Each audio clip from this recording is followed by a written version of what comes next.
یہ ہجرت کا واقعہ ہے۔ ہجرت سے اسلام کے بڑھنے، پھیلنے، پھولنے کے مواقع میسر آئے۔ اس لیے جب ہم اپنا کیلنڈر جب بنانے لگے صحابہ، حضرت علی نے رائے دی کہ ہجرت سے شروع کریں، تو عمر رضی اللہ تعالیٰ نے حضرت علی کی رائے پہ فیصلہ فرمایا کہ ہاں ہجرت سے ہمارا سال شروع ہوگا۔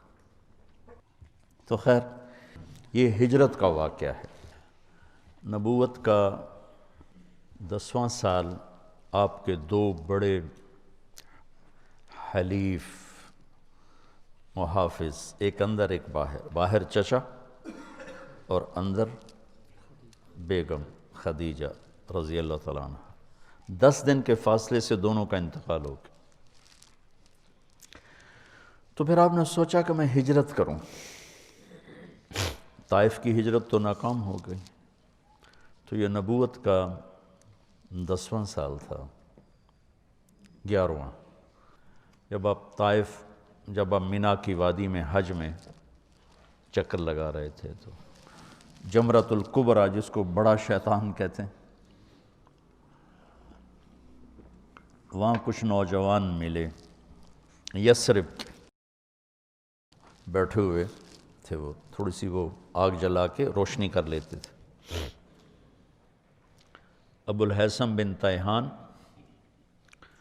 عبداللہ بن رواحہ، سعد بن الربیع، نعمان بن حارثہ، اسد بن زرارہ، عبادہ بن صامت، 6۔ یہ روایت ہے دلائل اصفہانی کی۔ تو آپ نے ان سے کہا کون لوگ ہو؟ کم یثرب کے ہیں۔ فرمایا میں اللہ کا نبی ہوں، میری بات سنو گے؟ تو مدینے میں بات تو چلتی تھی نا کہ ایک نبی آ رہا ہے، قریظہ اور قینقاع اور نذیر 3 قبیلے تھے جو ہر وقت کہتے رہتے تھے آخری نبی آنے والا ہے، ہم اس کا کلمہ پڑھ کے تم سب کو قتل کریں۔ تو وہ کانوں میں بات تو تھی یہود کی، کہنے کا سناؤ، تو آپ قرآن سنایا کرتے تھے۔ وَإِذْ قَالَ إِبْرَاهِيمُ رَبِّ اجْعَلْ هَذَا الْبَلَدَ آمِنًا سے لے کر آپ نے هَذَا بَلَاغٌ لِلنَّاسِ، یہ سورہ ابراہیم کا آخر سنایا۔ کہنے لگے ہوا یہ وہی تو نہیں، چونکہ یہ کلام انسانی کلام نہیں ہے، عرب تھے نا۔ تو کہنے لگے واقعی یہ وہی نبی لگتا ہے جس کی وہ یہود بات کرتے ہیں، تو فَاسْبِقُوا قَبْلَ أَن تُسْبِقُوا، اب پہل کرو یہودیوں سے۔ تو یہ 6 نے کلمہ پڑھ لیا، آپ خوشی سے ایسے باغ ہو گئے۔ انہوں نے کہا ہم اگلے سال آئیں گے۔ تو آپ نے سارا سال ان کا انتظار کیا۔ اگلے سال 12 آئے، 5 ان میں سے تھے اور 7 اور تھے، اور البیعۃ العقبۃ الاولی جسے کہتے ہیں، پہلی بیعت ان 12 لوگوں نے کی، نبوت کا 12واں سال۔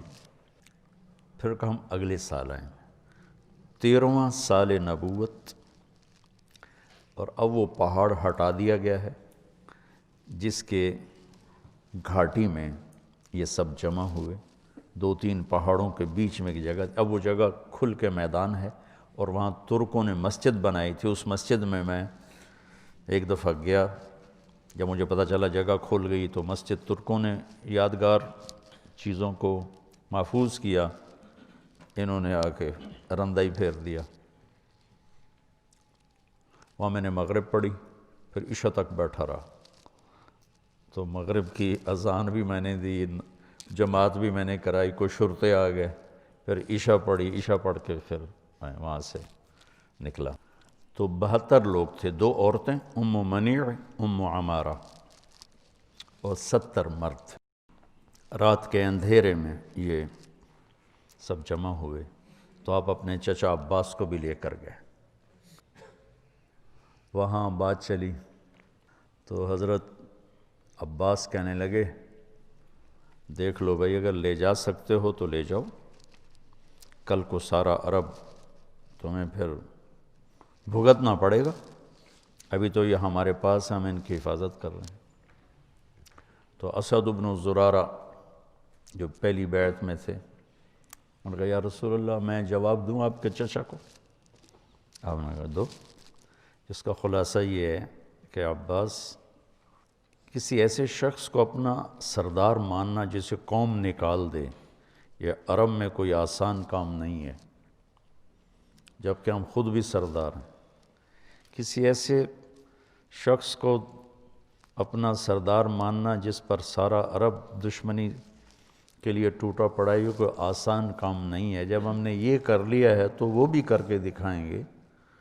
ہم بھی ابناء اور رجال ہیں، تلواروں کے سائے میں ہی پروان چڑھے ہیں۔ اقبال نے تو ایسے ہی تخیلاتی شاعری کی نا، اصل تو وہ تھے جو تیغوں کے سائے میں پل کے جوان ہوئے تھے۔ ابو الہیثم کہنے لگے آپ کی شرائط کیا ہیں؟ تو آپ نے فرمایا تطیعوننی فی المنشط والمکرہ، جی چاہے یا نہ چاہے میری اطاعت کرنی پڑے گی۔ تنفقون علی فی العسر والیسر، تنگی اور فراخی میں میرے اوپر خرچ کرنا ہوگا۔ تمنعوننی کما تمنعون انفسکم و اہالیکم، میری حفاظت کرو گے جیسے اہل اولاد کی حفاظت کرتے ہو۔ تأمرون بالمعروف و تنہون عن المنکر، تبلیغ کا کام کرو گے، بھلائیوں کو پھیلاؤ گے، برائیوں کو مٹاؤ گے۔ تجاہدون فی سبیل اللہ، اللہ کی راہ میں جہاد کرو گے۔ ولا تخافون فی اللہ لومۃ لائم، اور اللہ کی منشا اور رضا میں کسی لعنت کرنے والے کی لعنت کی پرواہ نہیں کرو گے۔ 6 بات۔ تو بیعت کے لیے لوگ کھڑے ہونے لگے تو ایک انصاری صحابی عباس بن مرداس وہ کھڑے ہو گئے، کیا ہوا؟ میں کیا ہوا؟ کہنے لگے بیعت سے پہلے 100 دفعہ سوچ لو، ترمیکم العرب عن قوس واحد، پورا عرب ایک جان ہو کر تم پہ حملہ کرے گا، تمہارے مال لٹیں گے، تمہاری کھیتیاں اجڑیں گی، تمہارے بچے یتیم ہوں گے، تمہاری عورتیں بیوہ ہوں گی۔ اگر یہ برداشت کر سکتے ہو لے جاؤ، یہ دنیا اور آخرت کی بھلائی ہے، اگر کل کو چھوڑنا ہے تو ابھی چھوڑ دو۔ تو ابو الہیثم کھڑے ہوئے، یا رسول اللہ یہ اگر سب کچھ ہو جائے جو ہمیں یہ کہہ رہا ہے، اس پر ملے گا کیا؟ تو آپ نے کہا جنت ملے گی۔ قید اللہ نبالے کا، پھر کوئی پرواہ نہیں، ہاتھ بڑھائی۔ تو سب سے پہلے بیعت کی ابو الہیثم بن تیہان یا برا بن معرور، 2 نامات انہوں نے بیعت کی۔ پھر باقی سب نے، عورتیں آگے بڑھیں تو آپ نے کہا تمہاری زبان کی بیعت ہے، ہاتھ کی نہیں۔ جب بیعت ہو گئی تو یا رسول اللہ اب آپ ہمارے پاس تشریف لائیں۔ تو آپ نے کہا جب اللہ اجازت دے گا۔ تو ابو الہیثم کہنے لگے یا رسول اللہ ایک بات صاف ہو جانی چاہیے۔ آپ نے کہا کیا؟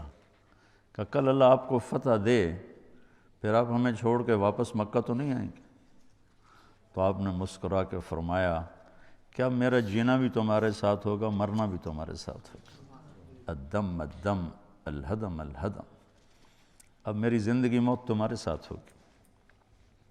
جب مکہ فتح ہوا تو 8 ہجری میں تو آپ نے صفا پہاڑ پر چڑھ کر لمبی دعا شروع کر دی، اتنی لمبی کی کہ انصار آپس میں سرگوشیاں کرنے لگے۔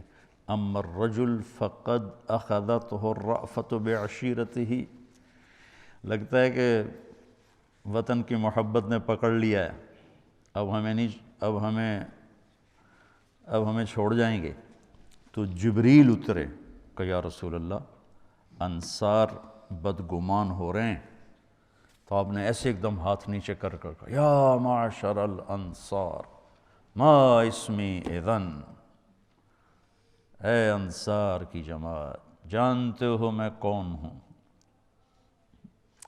انا رسول اللہ، میں اللہ کا رسول ہوں، میں تمہیں بول دے چکا ہوں المحیا محیاکم والممات مماتکم لو سلک الناس وادیا وسلکت الانصار وادیا لسلکت وادی الانصار۔